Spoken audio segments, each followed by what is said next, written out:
जय माता की। आप सभी का हमारे YouTube चैनल जय माता की में बहुत बहुत स्वागत है। आज हम करेंगे श्री सत्यनारायण व्रत की कथा में चतुर्थ अध्याय यानी चौथा अध्याय आज हम करेंगे। उससे पहले यदि आप हमारे चैनल पर अभी नए जुड़े हैं तो कृपा करके चैनल को सब्सक्राइब कर लीजिए और घंटी जैसे दिखने वाले बटन को भी दबा लीजिए ताकि आने वाली नई वीडियो की नोटिफिकेशन आपको आसानी से मिल सके। तो शुरू करेंगे सत्यनारायण स्वामी व्रत कथा का चौथा अध्याय। उससे पहले प्रभु का सिमरन करेंगे। श्रीमन नारायण नारायण नारायण, भज मन नारायण नारायण नारायण, श्रीमन नारायण नारायण नारायण। जय श्री सत्यनारायण भगवान की। सूत जी बोले, वैश्य ने मंगलाचार करके यात्रा आरंभ की और अपने नगर को चल दिए। उनके थोड़ी दूर निकलने पर दंडी वेशधारी श्री सत्यनारायण जी ने उनसे पूछा कि हे साधु, तेरी नाव में क्या है? अभिमानी वणिक हंसता हुआ बोला, हे दंडी, आप क्यों पूछ रहे हो? क्या धन लेने की इच्छा है? मेरी नाव में तो बेल और पत्ते भरे पड़े हैं। वैश्य का कठोर वचन सुनकर श्री भगवान ने कहा, तुम्हारा वचन सत्य हो। दंडी ऐसा कहकर वहां से दूर चले गए और कुछ दूर जाकर समुद्र के किनारे बैठ गए।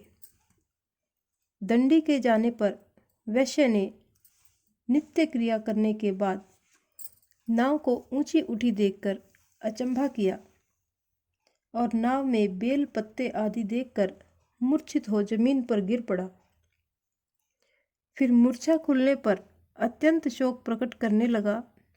तब उसका दामाद बोला, आप शोक न करें, यह दंडी का शाप है, अतः उनकी शरण में ही चलना चाहिए, तभी हमारी मनोकामना पूर्ण होगी। दामाद के वचन सुनकर वह दंडी के पास पहुंचा और अति भक्ति भाव से नमस्कार करके बोला, मैंने जो आपसे असत्य वचन कहे थे उनके लिए मुझे क्षमा करो। ऐसा कहकर शोकातुर होकर रोने लगा। तब दंडी भगवान बोले कि हे वणिक पुत्र, मेरी आज्ञा से बार बार तुम्हें दुख प्राप्त हुआ है, तू मेरी पूजा से विमुख हुआ है। साधु बोला, हे भगवान, आपकी माया से ब्रह्मा आदि देवता भी आपके रूप को नहीं जानते, तब मैं अज्ञानी आपको कैसे जान सकता हूँ? आप प्रसन्न होइए और मैं अपने सामर्थ्य के अनुसार आपकी पूजा करूँगा। मेरी रक्षा कीजिए और पहले के समान नौका में धन भर दो। उसके भक्तियुक्त वचन सुनकर भगवान श्री प्रसन्न हो गए और उनकी इच्छा अनुसार वर देकर अंतर्ध्यान हो गए। तब उन्होंने नाव पर आकर देखा कि नाव धन से परिपूर्ण है। फिर वह श्री सत्यनारायण भगवान का पूजन कर साथियों सहित अपने नगर को चला गया। जब वह अपने नगर के निकट पहुंचा तब दूत को आकर घर भेज दिया। दूत ने साधु के घर जाकर उसकी पत्नी को नमस्कार कर कहा, साधु अपने दामाद सहित इस नगर में समीप आ गए हैं। ऐसा सुन साधु की पत्नी ने बड़े ही हर्ष उल्लास के साथ श्री सत्यनारायण भगवान का पूजन कर पुत्री से कहा कि मैं अपने पति के दर्शन के लिए जा रही हूँ, तुम कार्य पूर्ण कर शीघ्र ही आ जाना।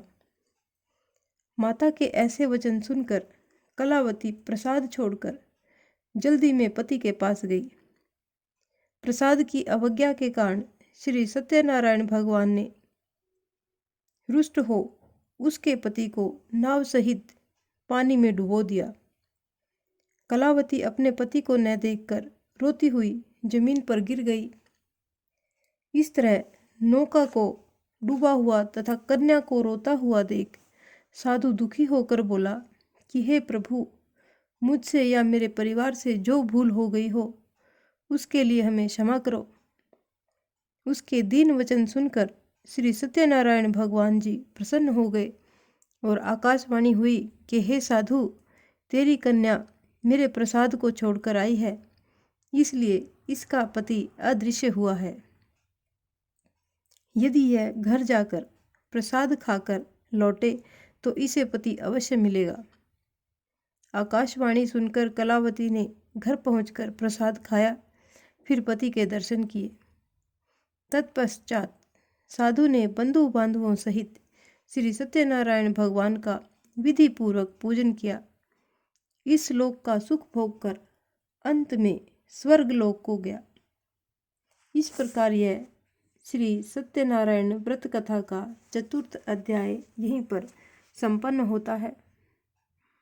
यदि आपको यह हमारा कथा का प्रयास पसंद आता है या पसंद आए तो एक लाइक का बटन अवश्य दबा दीजिए और इस प्रकार की और भी अन्य धार्मिक रोचक कथा कहानियों को जानने सुनने के लिए हमारे चैनल को सब्सक्राइब करें, लाइक करें और अपने मित्रों और प्रियजनों में आगे भी शेयर करते रहें।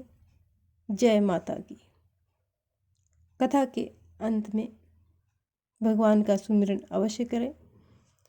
श्रीमन नारायण नारायण नारायण, भजमन नारायण नारायण नारायण, श्रीमन नारायण नारायण नारायण।